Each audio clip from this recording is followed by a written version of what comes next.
नमस्कार दोस्तों। आज मैं आपसे जिस बारे में बात करना चाहता हूँ वो है लग्न चार्ट के चतुर्भाव में सूर्य की स्थिति। सूर्य अगर चौथे हाउस में अकेला होता है तो इसका क्या प्रभाव पड़ता है, या अन्य ग्रहों के साथ होता है तो ऐसा क्या प्रभाव पड़ता है। अगर सूर्य लग्न हाउस में के लग्न चार्ट के चतुर्थ भाव में अकेला होता है तो ये अच्छा प्रभाव नहीं देता। ऐसे व्यक्ति का भाग्योदय जो है उम्र के 30 साल पूरे होने के बाद होता है। ऐसे भाव के व्यक्ति को माता पिता का प्यार थोड़ा कम मिलता है, माँ से विचार उसके मेल नहीं खाते, माँ से मतभेद रहता है।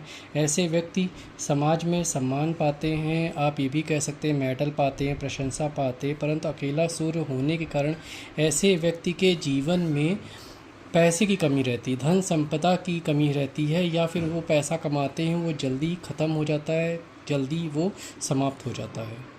अब हम जिस बारे में बात करने जा रहे हैं वो सूर्य के साथ में चंद्रमा की युति अगर चतुर्थ भाव में होती है तो ये कैसा प्रभाव डालती है। ऐसा माना जाता है कि सूर्य के साथ में चंद्रमा अगर चतुर्थ भाव में हो तो ये बहुत ज़्यादा अच्छा योग माना जाता है। यह व्यक्ति के जीवन में भाग्य को लेकर के आता है। ऐसा व्यक्ति करियर में बहुत अच्छा काम करता है, धन की बढ़ोतरी उसके जीवन में बार बार होती रहती है, स्वास्थ्य भी ऐसे व्यक्ति का अच्छा होता है। लेकिन ये बात बहुत ज़्यादा ज़रूरी है कि ऐसे व्यक्ति की कुंडली में चंद्रमा अस्त ना हो, क्योंकि चंद्रमा अस्त होने से ये जितनी भी चीज़ें बताई जा रही है, जितनी भी चीज़ें कही जा रही है, ये सब उल्टा प्रभाव डाल देती है। अगर चंद्रमा अस्त होता है तो व्यक्ति के अपने माँ से संबंध ठीक नहीं रहते हैं और उसका स्वास्थ्य भी बार बार बिगड़ता रहता है। धन का आगमन होने पर जितना धन आता है उससे ज़्यादा उसके पास में खर्चा आ जाता है। इसलिए चंद्रमा का यहाँ पर सही अवस्था में होना बहुत ज़रूरी है। अस्त अवस्था में चंद्रमा ना हो तो ये बहुत अच्छा योग है। अब हमको जिस बारे में बात करनी है वो ये है कि सूर्य के साथ में मंगल अगर चतुर्थ भाव में हो तो ये कुंडली पर कैसा प्रभाव डालता है। ये एक ना ज़्यादा अच्छा योग माना जाता है, ना ज़्यादा बुरा योग माना जाता है, ये ठीक योग माना जाता है। व्यक्ति में निर्णय लेने की क्षमता होगी, साहसी भी होता है। ऐसा व्यक्ति ज़मीन जायदाद भी भरपूर मात्रा में होती है। लेकिन ऐसा व्यक्ति थोड़ा ज़िंदगी शान से जीता, मतलब कि एक ऐंठन के साथ में, एक गुरूर के साथ में ज़िंदगी जीता है। ये लोग सेना में, पुलिस भर्ती में बहुत अच्छा काम कर सकते हैं, मतलब कि ये बहुत ज़्यादा अच्छा योग माना जाता है अगर ऐसा व्यक्ति इसमें। ऐसा व्यक्ति जो होता है मेहनत बहुत ज़्यादा करता है, बहुत ज़्यादा मेहनती होता है, क्योंकि मंगल की वजह से उसके शरीर में खून का दौरान बहुत ज़्यादा तेज़ी से होता है, मतलब कि उसमें बहुत ज़्यादा उत्साह होता है, बहुत ज़्यादा मतलब कि एक प्रकार का तेज होता है ऐसे व्यक्ति में। ऐसे व्यक्ति में परेशानियों से कभी डरता नहीं है। लेकिन अगर मंगल की स्थिति थोड़ी सी भी गड़बड़ है तो ऐसा व्यक्ति कोर्ट कचहरी के मामलों में उलझा रहता है, बार बार फंसा रहता है। एक मामला सुलझता तो दूसरा आ जाता, दूसरा सुलझता फिर तीसरा आ जाता है। अब हमको जिस बारे में बात करनी वो ये है कि लग्न चार्ट में अगर सूर्य बुध के साथ में हो तो ये कैसा प्रभाव डालता है। ये एक बहुत अच्छा योग माना जाता है। अगर व्यक्ति की कुंडली में बुध अस्त अवस्था में ना हो, वक्री अवस्था में ना हो, ऐसा व्यक्ति जो भी इच्छा करता है वो पूरी हो जाती है। व्यक्ति जो काम करना चाहता है, जो भी उसकी इच्छा होती है, वो काम अपने आप धीरे धीरे बनने लगता है। अधिकतर ज़िंदगी में ये होता है कि हम लोग ज़िंदगी में बहुत सारी बातें सोचते हैं कि हम ये करना चाहते हैं, ये बनना चाहते हैं, लेकिन इंसान 10 बातें सोचता है, उसमें से 8 बातें पूरी नहीं कर पाता है। लेकिन ऐसी अवस्था में व्यक्ति जो भी इच्छा करता है, जो भी कामना करता है वो हो जाता है। लेकिन यहाँ पे बुध अस्त नहीं होना चाहिए और ना ही बुध वक्री अवस्था में होना चाहिए। ऐसा व्यक्ति जो होता है अपने माता पिता का, बड़े भाई बहनों का, बड़े भाई बहनों, छोटे नहीं, बड़े भाई बहनों का बहुत प्यारा होता है। उसके रिश्ते बहुत अच्छे होते हैं। अपनी पत्नी से उसके संबंध बहुत ज़्यादा मधुर होते हैं। उसकी पत्नी बहुत आज्ञाकारी होती है। संतान भी बहुत ज़्यादा उसके अच्छे होते हैं और गुणवान होते हैं। मतलब कि आप ये कह सकते हैं कि बहुत गुणवान संतान होती है। अब हमको जिस बारे में बात करनी है वो सूर्य के साथ में गुरु की युति है। यदि सूर्य गुरु के साथ में चतुर्थ भाव में होता है तो ऐसे व्यक्ति के जीवन में क्या होता है, ये भी बहुत ज़्यादा अच्छा योग माना जाता है। लेकिन इस अवस्था में भी गुरु वक्री ना हो, क्योंकि अगर गुरु वक्री होगा तो ये योग अच्छा परिणाम नहीं देगा। अगर गुरु मार्गी अवस्था में है, सही दशाओं में है, तो ये योग बहुत ही ज़्यादा सकारात्मक परिणाम देता है। ये योग व्यक्ति को अच्छा पद देता है, पैसा देता है, धन संपत्ति देता है, प्रॉपर्टी ज़्यादा देता है, उपलब्धि देता है। यहाँ तक कि समाज में ऐसे व्यक्ति को बहुत ज़्यादा सम्मान मिलता है। ऐसा व्यक्ति प्रॉपर्टी के खरीद में, लेन देन में या प्रॉपर्टी के बिजनेस में ज़्यादा होने के चांसेस रहते हैं। मतलब कि ऐसा व्यक्ति एक प्रकार से रियल इस्टेट के क्षेत्र में हो सकता है, क्योंकि ये जो चीज़ है प्रॉपर्टी के मामले में बहुत ज़्यादा अच्छा परिणाम देती है।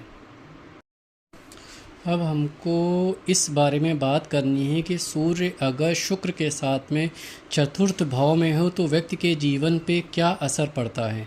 असलियत में जो चतुर्थ भाव होता है धन का, संपत्ति का, प्रॉपर्टी का मेन रूप से हाउस होता है। कुछ लोग इसको अपने रिलेशन के हाउस से भी जोड़ कर देखते हैं, और शुक्र ऐसी अवस्था में होता है तो ये हो जाता है कि ऐसा व्यक्ति देखने में बहुत ज़्यादा अट्रैक्टिव होता है, खूबसूरत होता है, एक अट्रैक्टिव पर्सनालिटी होती है।